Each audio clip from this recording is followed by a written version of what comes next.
So Mark, I'm just curious, how many renters do you have that come to you and when they're in the very beginning stages of thinking about buying a home, do they start asking you questions, or where are they coming from and what are they asking you? It's a great question, Jennifer, and to be frank, a lot of them are lost because they don't understand that a renter's policy doesn't include insuring the building. So the transition to home ownership will now be a renter's policy with content coverage, and your homeowner is going to be insuring your building.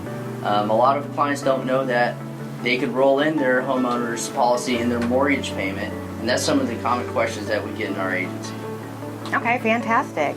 And then I'm just curious, and Jim, you're a loan officer, how many times do people pick your brain and say, okay, I've never owned a home, but they've got to come to you and say, okay, what do I do? What's the first thing that I do? Well, we get it all the time. We get calls in every single day. With this Houston market as hot as it is, people want to know, what does it take to buy a home? Right now I rent, or I haven't owned a home in years, and what do I need to do? And we always tell them the first thing is, you need to know before you go. What does that mean though?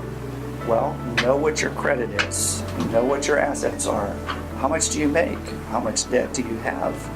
These are the things that we try to walk them through in developing a plan for their mortgage, both short and long term.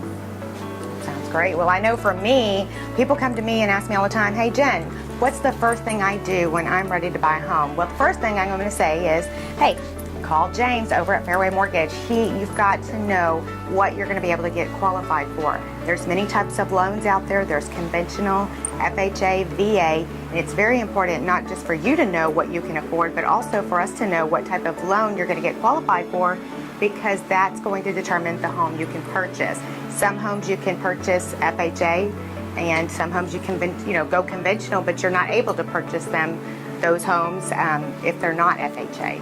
So know before you go. I love it, by the way. That is a great saying. And I think that is the number one rule. You've got to go and know what you're able to buy. And then the next step is really knowing what area you want to live in. You know, if you work downtown, your work is centrally located, so you can do your research and find out about different areas. But it's very important that once you decide on an area, that you find a really good agent who knows not just the area that you're buying, but feel like they can really help you and you connect with that person personally. It's one of the biggest investments you'll ever make, so it's important for you to have that connection because you want to have that relationship with that person for life.